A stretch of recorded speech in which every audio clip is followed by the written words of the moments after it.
Sillä viisi. Tämmönen pikku matkailukohde Rovaniemellä. Hiiden kirnut. 2 kilometriä. Hienosti merkattu tien viereen ja pitäisi löytää perille. Siellä on kuulemma muutama hyvän kokoinen kirnu. Jees. Sieltähän löytyi Mutkasen hiekkatien jälkeen tämmöiset kyltit.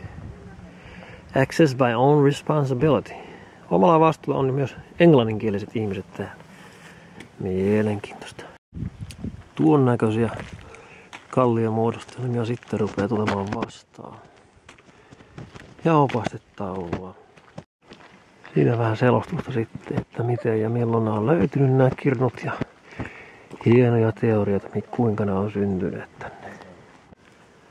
No niin, siitähän löytyy oikein tämmönen komia kota, hiiden kota.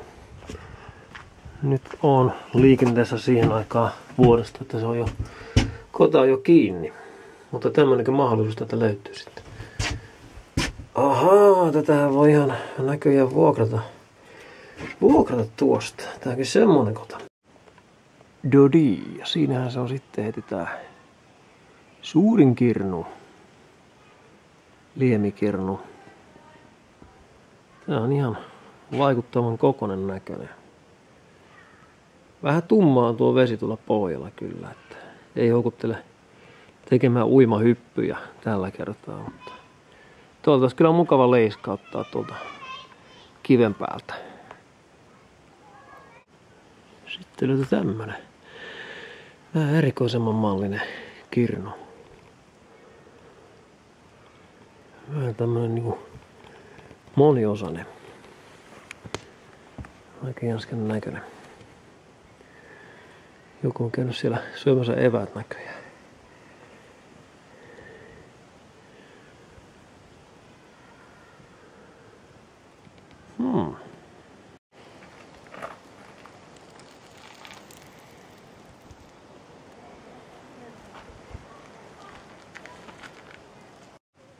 Piispa Hemmingin kirnu.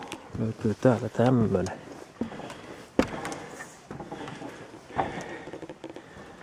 Niitä on komia kirnu sekin.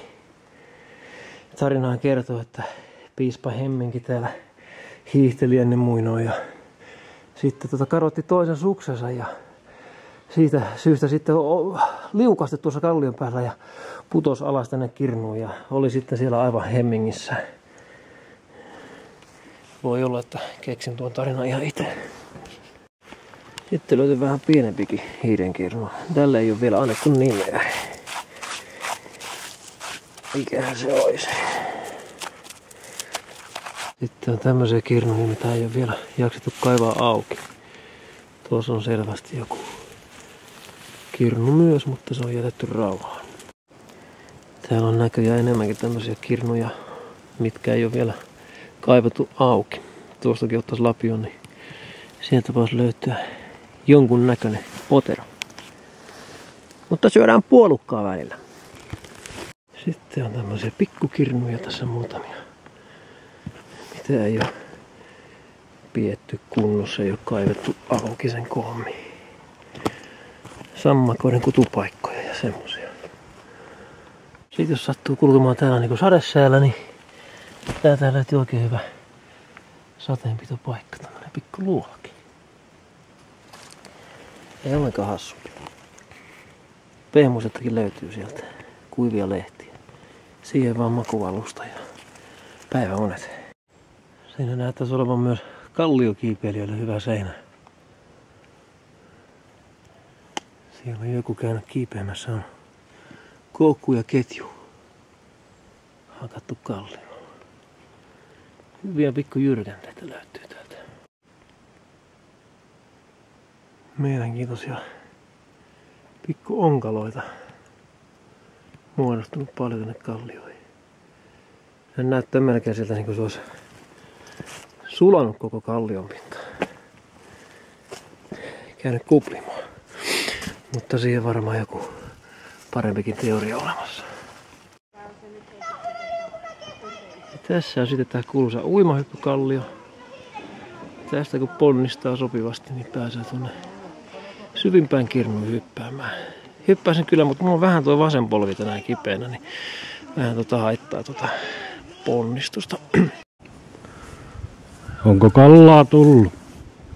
Joo, kyllä se tuossa pari kertaa äsken nykäs. En ole vielä koukkuun saanut. Mä oon kuullut semmoista juttua, että täällä on semmoinen paikallinen kalalaji kuin kirnukuha.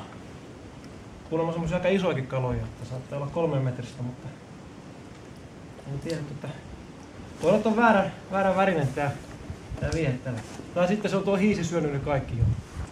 Taas kattoo. Eikä se kohta näy.